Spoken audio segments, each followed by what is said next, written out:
Assalamu alaikum wa rahmatullahi wa barakatuh. Bonjour mes chers élèves de la première année parcours international. Donc on va continuer d'identifier la respiration chez les végétaux. Mais au cours de cette séance, Inch'Allah, on va identifier la respiration chez les végétaux aquatiques. D'après les séances précédentes, on a montré, ou bien on a fait la mise en évidence de la respiration chez les animaux de différents types et aussi les végétaux qui vivent dans le milieu aérien et aussi les animaux qui vivent soit dans le milieu aérien ou bien dans le milieu aquatique.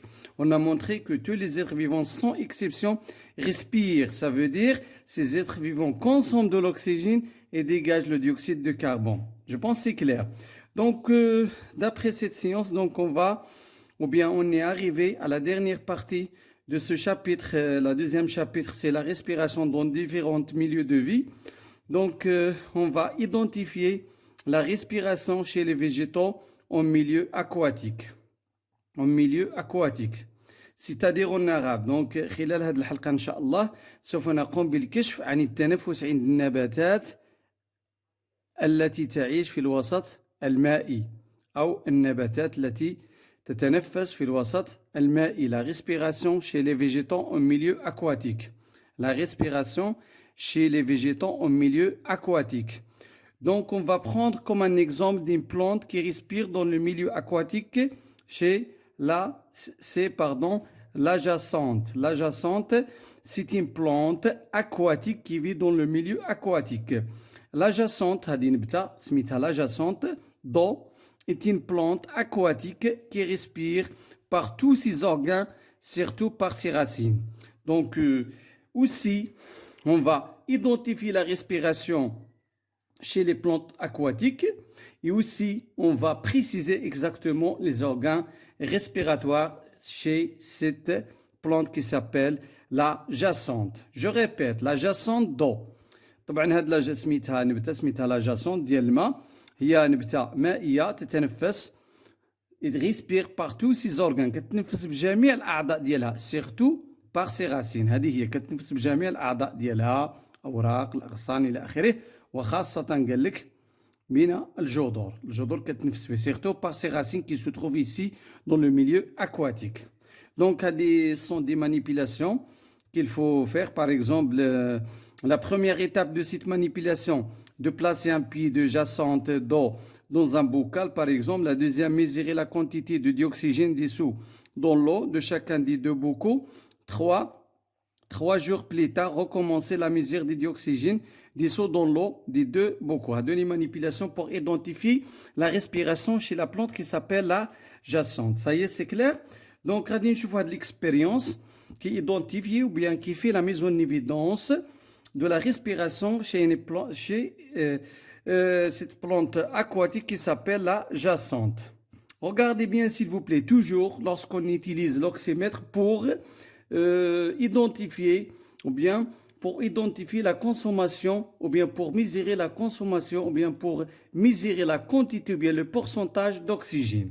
Et lorsqu'on utilise l'eau de chaud, donc pour identifier le dégagement de dioxyde de carbone. Ça y est, c'est clair, je répète pour la dernière fois. L'utilisation de l'oxymètre permet de mesurer la quantité de l'oxygène. Donc, l'utilisation de l'eau de chaud permet d'identifier le dégagement de dioxyde de carbone. Regardez bien, d'après cette expérience, donc on a montré les étapes de cette manipulation. Donc, devant vous, il y a le dispositif expérimental de cette manipulation. Regardez bien, s'il vous plaît. Il y a deux bocaux que vous observez ici. Il y a l'oxymètre, il y a aussi l'eau de chaud, il y a ici la plante. Dans la deuxième, ou bien dans la deuxième bocal, vous observez qu'il y a la présence de la plante qui s'appelle la jacente. Mais dans la première expérience, donc il y a l'absence de la plante qui s'appelle la jacente.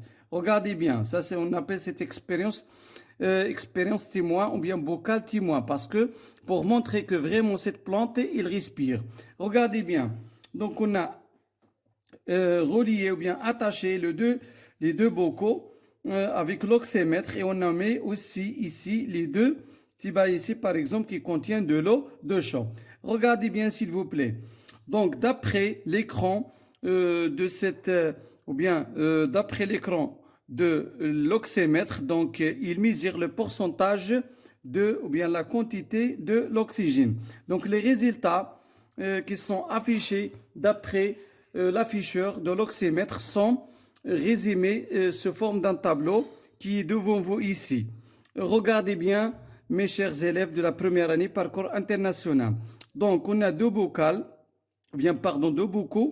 La première bocale, il y a l'absence de la plante qui s'appelle la jacente. La deuxième, il y a la présence de la plante qui s'appelle la jacente. Donc on a le même dispositif expérimental dans les deux expériences.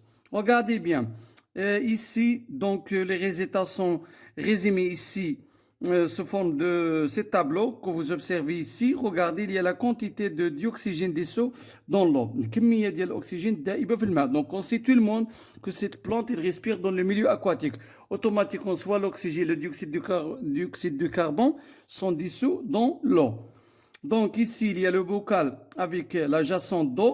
Et ici, il y a le bocal sans جاسونت دو. هنايا كان ديك البقاله او الاناء اللي فيه النبته ديال لا جاسونت، وهنايا طبعا الاناء الاخر او البقال الثاني اللي عدم فيه غياب نبته لا جاسونت ديال الماء كتسمى لا جاسونت دو. Regardez bien, هنا لا بريز دو ميزير. Regardez bien s'il vous plaît. Donc هنا خلينا une journée et après 3 jours. Regardez bien. بنقولوا une journée donc هذا le débit ديال l'expérience, le pourcentage ديال dioxygène بالنسبة la première expérience et la deuxième expérience. La première expérience dans le bocal où il y a la présence de la jacente d'eau, et soit dans la deuxième expérience où il y a dans le bocal où il y a l'absence ou bien sans jacente d'eau. Donc toujours on trouve bien, on observe que la quantité ou bien le pourcentage de l'oxygène reste toujours le même, 11,3 11,3 في le début de l'expérience. بجوج ديال التجارب، سواء بالتجربه الاولى اللي فيها النبته ديال لا جاسونت، سواء في التجربه الثانيه اللي ما فيهاش النبته ديال لا جاسونت. الديبي كانوا الجوج 11.3 دونك 11,3%. 11.3% ها هي اللي تافيشات في هذا ليكرون ديال لوكسيمتر.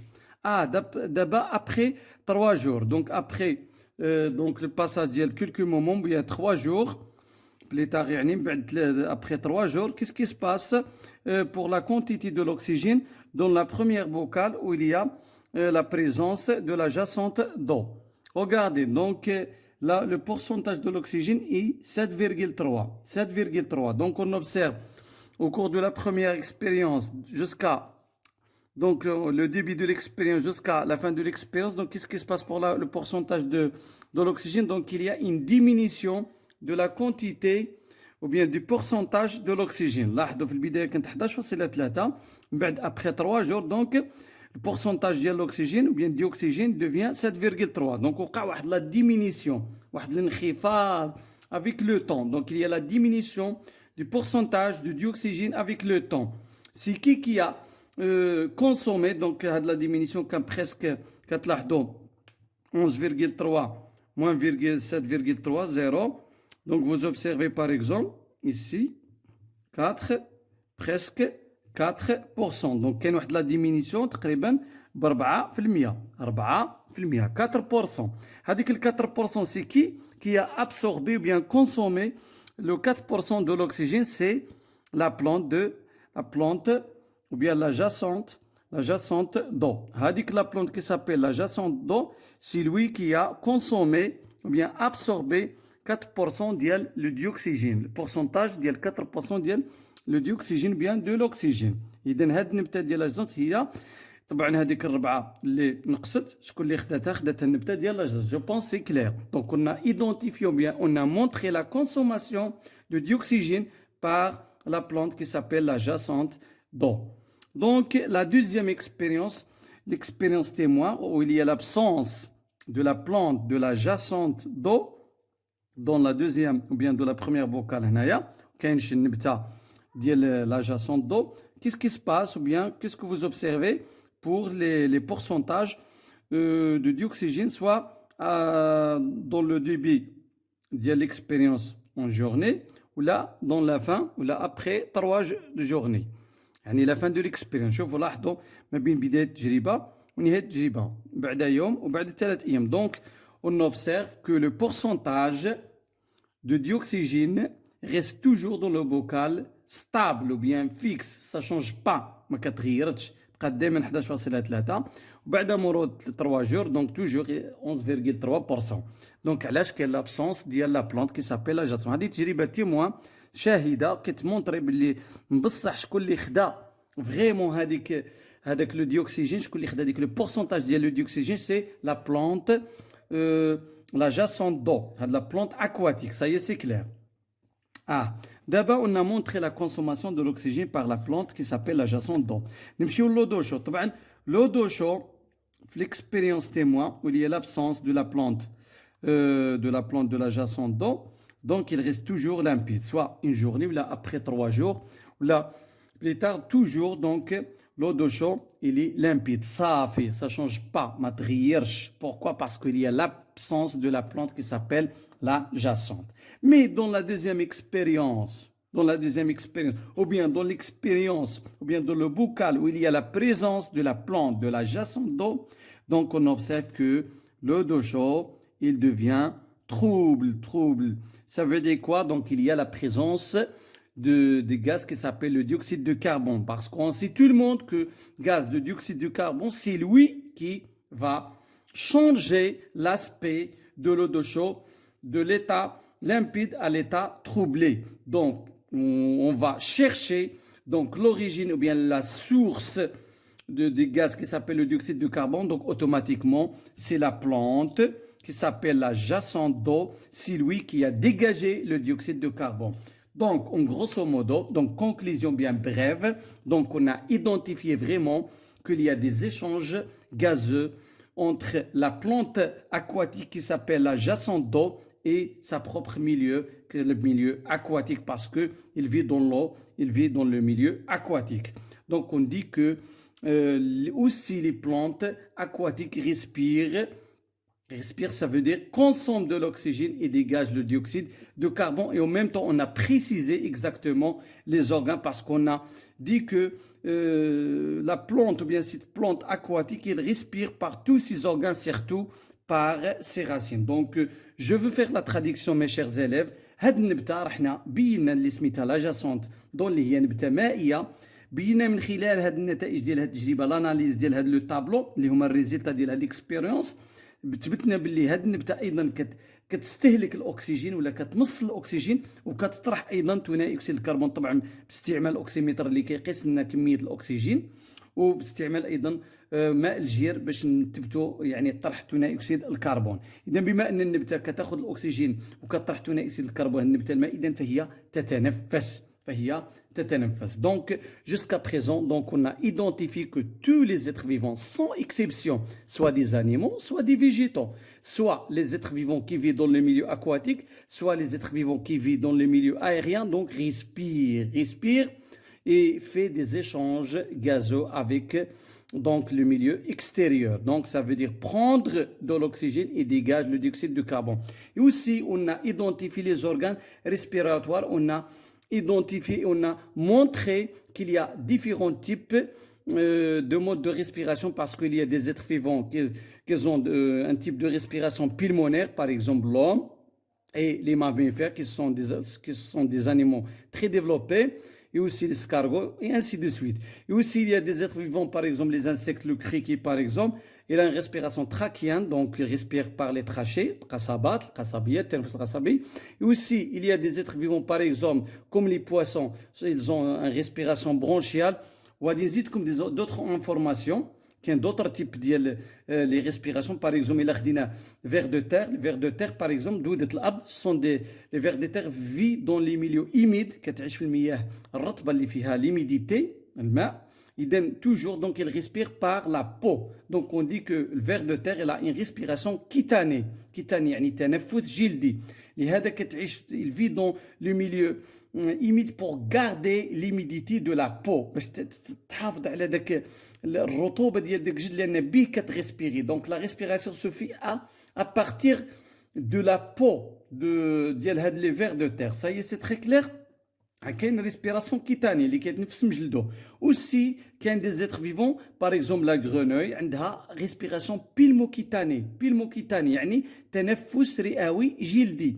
سافو دير كنعرفوا باللي لي غرونوي سون دي زانيمو امفيبيان كتعيش دونك في الوسط المائي والوسط البري، دونك هي عندها ريسبيراسيون بيلموكيتاني كتقدر كتجلس في الماء واحد elle reste dans l'eau longtemps كتجلس واحد المده طويله في الماء، دونك كتريسبيري بلا بو ديالها بداك لا بو وكتريسبيري ايضا لي بومون ديالها، دونك عندها واحد لا بريدومينونس ديال لا ريسبيراسيون كيتاني كو لا ريسبيراسيون بيلمونير. مي هاد كيما نقولوا لالتيرنونس ما بين لي بومون و الجلد هذاك لا بو ديالها كنقولوا عندها ان ريسبيراسيون بيلمون كيتاني. دونك بريف باش نديرو كاين ريسبيراسيون بيلمونير، ريسبيراسيون trachéenne, respiration bronchiale, respiration cutanée et respiration pulmo-cutanée. Aussi, il y a d'autres modes de respiration. لكن نتوما عقلوا غير على هادو التلاميذ الأعزاء. كاين تنفس رئوي، تنفس قصبي، تنفس جلدي، تنفس طبعا رئوي جلدي، وكاين تنفس غلصامي. إذا نتمنى إن شاء الله ما نكونش نسيت شي حاجة. مي شيغ زيليف توجور انا كنحاول نسامبليفي لو ماكسيموم بوسيبل ونحاول نعطيكم داكشي اللي خصكم تشدوه باش ما نديطايوش، لخاطر لي ديتاي ان شاء الله الا مشيتو للدوزيام سيكل غتزيدو ديطايو ان شاء الله. نعطيكم ليسونسييل كيل فو سافوار دابري سي دو شابيتر. J'espère mes chers élèves que vous avez bien compris ça. Si vous avez des questions, n'hésitez pas de le poser par exemple les commentaires. حطوا لي des questions si vous avez, avec plaisir. À la prochaine séance. في أمان الله والسلام عليكم ورحمة الله وبركاته. ونتمنى لكم إن شاء الله بون كوراج بون شانس باردون. نتمنى إن شاء الله التلاميذ اللي جابوا مزيان يزيدوا إن شاء الله لا دوزيام بارتي إن شاء الله يزيدوا يوقع واحد ليفوليسيون ديال لو نيفو ديالهم، وإن شاء الله التلاميذ اللي ربما كان عندهم واحد التعطل إن شاء الله سي با ترو طار، باقي الوقت إن شاء الله لا دوزيام سيمستر il faut faire plus إن شاء الله، واجتهدوا إن شاء الله كاع من جدة وجدة إن شاء الله. بون كوراج et بون شانس. السلام عليكم ورحمة الله وبركاته.